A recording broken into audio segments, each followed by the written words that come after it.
Hey calculus, hope you all are well. Our objective today is going to be to find volume using disk method. I've got the checklist on the screen, you know what to do from here. All right, so today we're going to be looking at finding volumes of these types of models or shapes. And what you can hopefully see, again, not a perfect model would have how many of these things? Yeah, it'd have an infinite number, right? Now, what would you call each slice? Some may call it a circle. The formal name is a disk, since it does have some thickness to it. It is a 3D shape. So the idea is that we are going to sum up an infinite number of disks, which is each disk is going to have a volume of pi r squared, area of a circle, right? And then a teeny tiny depth of dx or dy, depending on if we are rotating around a horizontal axis of revolution, dx, or vertical axis of revolution, dy.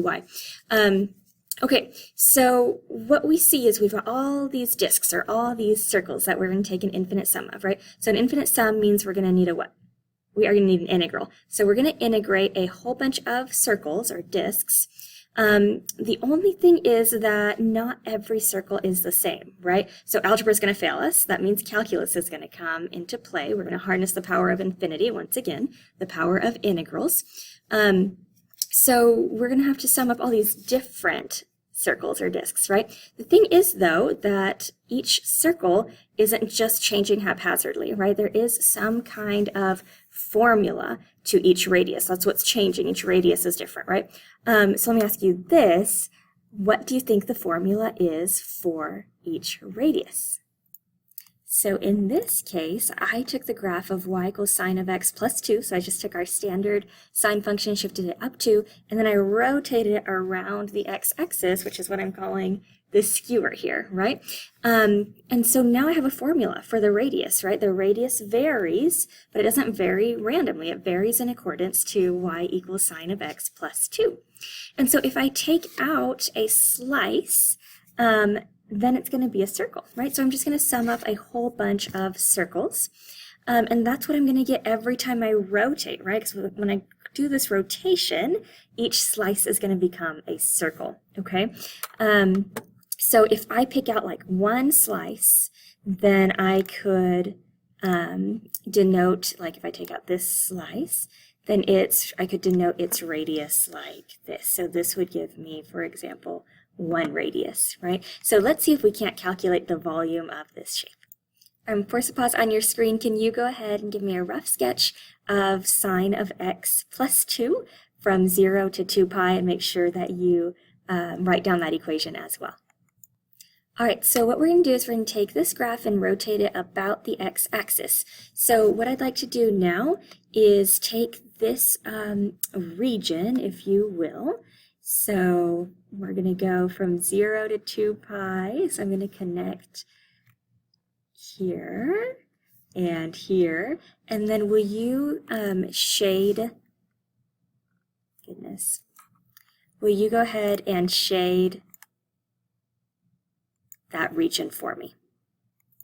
All right, so here is the region that I want to rotate around the x-axis, and when I create that rotation, I'm going to create every slice is going to be this little circle or this disc. So what I want you to do is grab a pen or pencil, and I want you to put it somewhere on the x-axis, because that's my axis of revolution, and then I want to go perpendicular from the x-axis and into the yellow region. So I'm going to start on the x-axis, going perpendicular into the yellow. Would that be going up, down, left, or right? That would be going up. So pick any place from 0 to 2 pi, starting on your axis of revolution and going perpendicular into your shaded region. And we're going to call this capital R for my radius, right? So I'm just taking out one representative slice, one representative radius, so I can get a feel for what the formula of this is going to be. Okay, so I know that I'm going to take a infinite sum, S integral, right? From x equals 0 to x equals 2 pi. Look at your domain of the yellow region. And the sum is going to be, I want to sum up a whole bunch of circles. And what is the area of a circle? pi r squared, right? And then each circle is also going to have this teeny tiny depth of dx, okay? So let's go ahead and take that pi out. I'm integrating from 0 to 2 pi, and now I just need a formula for my each radius, right? So each radius, is it going to be top minus bottom or right minus left? Top minus bottom. So in this case, notice that my top y value is whatever f of x is, minus my bottom y value is what? Is 0. Okay, so that is my formula for r. Don't forget to square it, dx. Do you still see how you still have pi r squared in here? You're just summing up a whole bunch of circles, okay? Let's take a look at another sort of model of this.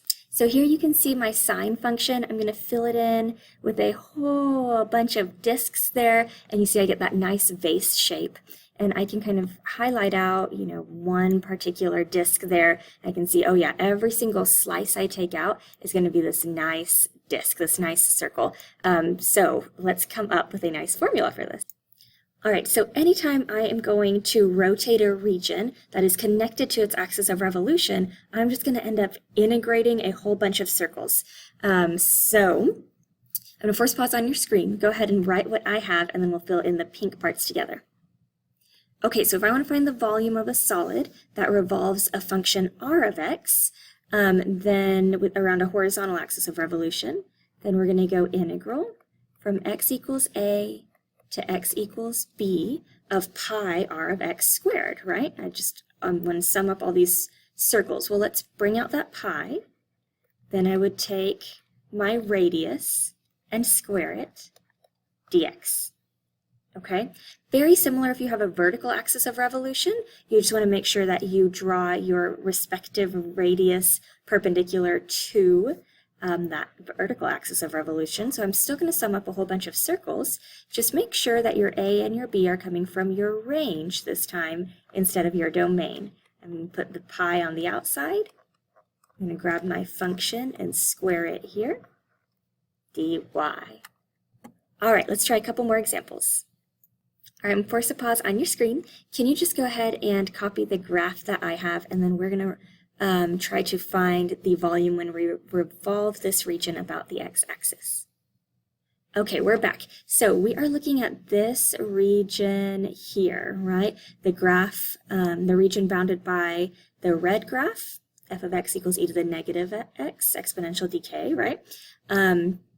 X equals 0, the blue line, x equals 1, the green line, and the x-axis, okay? And I want to revolve the region about the x-axis, okay? So can you, I'm going to force a pause, can you lightly shade the region we're revolving? All right, so here's the region. We're going to revolve it about the x-axis. And is the x-axis a horizontal axis of revolution or vertical? Horizontal. So do you think everything will be in terms of x or y? Everything's going to be in terms of x. So for your A and B, would you take your domain or your range? Your domain. Okay, so let's first draw one representative radius. Once I have that, the rest of the calculus is going to flow, okay? So you are going to always put your pen somewhere on the axis of revolution, so somewhere on the x-axis in this case, okay? And then you want to go perpendicular from your axis of revolution into the yellow region. So would you go up, down, left, or right? We're going to go up, right? Again, start at your axis of revolution and go into your shaded region perpendicular, okay? So this, I'm going to call this R, capital R, because we're going to have little r next time, okay? So I'm going to use my formula. I'm going to take an infinite sum, an integral, right? Elongated S for sum of what shapes? Of a whole bunch of circles, right? So pi r squared, let's start with this. And we'll have dx or dy. Dx, remember we said everything's going to be in terms of x. And then what are your limits? Notice you're going from x equals 0 to x equals 1. So now I just need to find a formula for r. And then I'm done. I'm going to make the calculator do the rest. So integral from 0 to 1. R would be top minus bottom or right minus left? Top minus bottom. So your top function is this e to the negative x minus, what's your bottom function? 0. And we want to square that and then don't forget your dx. All right, so if this were not calculator active, I would want to kind of clean up my integrand here and then anti-derive and evaluate. I do have it plugged in though for us in the calculator, and I'm getting 1.358. So now my question is can you picture this shape once we do revolve it? Let's take a look at it. So here's my function. I am going to go ahead and revolve this about the x-axis, so here we go.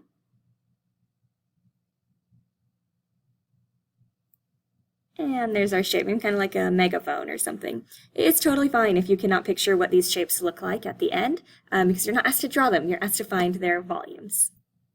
Force pause on your screen, can you go ahead and copy the graph, and then go ahead and lightly shade the bounded region, the region that we're going to rotate.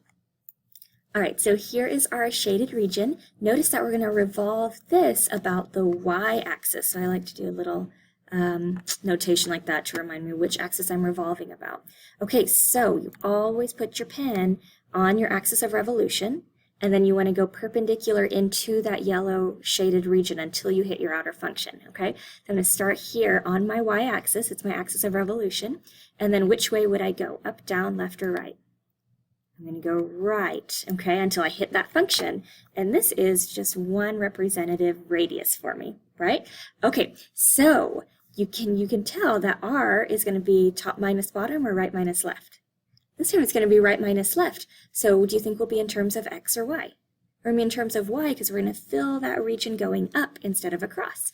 All right, so I'm still going to sum up a whole bunch of circles, so pi r squared, but this time dx or dy? dy. So now your a and your b need to come from your range. So that's going to be y equals 0 to y equals 1. Now I just need a formula for r. So I've got pi integral from 0 to 1. You said r is going to be right minus left. Now everything's got to be in terms of y. Right now this is in terms of x, right? I've solved for y in terms of x, so I need to get x by itself, okay? So to get x by itself, I would cube root both sides. I can also write this as x equals y to the 1/3, right? All right, so this x value will be y to the 1/3, or cube root of y. This x value is 0, so there is right minus left, that's my radius. Don't forget to square it. Okay, so now you see your pi r squared, and then this tiny dy, okay, this little depth. Okay, so I've got pi integral from 0 to 1. Let's clean this up a little bit. The stuff in parentheses is just y to the 1/3. When I take a power to another power, I need to multiply them, so this becomes y to the 2/3. Let's do this one by hand. So if we're calculator active, I'd be done, right? I can just math 9. For this, though, if it's not calculator active, I need to do what first? I got to anti-derive, okay? So bump the power up by 1. That's going to be 5/3. Now divide by 5/3. That's the same as multiplying by 3/5. And I want to evaluate this at 1 and 0. And pull out this coefficient of 3 pi over 5. And then I'm going to have 1 to the 5/3 minus 0 to the 5/3. Well, 1 to anything is 1, 0 to anything is 0. 1 minus 0 is 1, so my final answer is 3 pi over 5. Let's take a look at a 2D model. All right, so here's going to be a 2D representation of what's going on three-dimensionally. So I'm going to take my function here and take really this region, and I'm going to rotate it all the way around the y-axis. Any idea what this is going to look like? Let's see.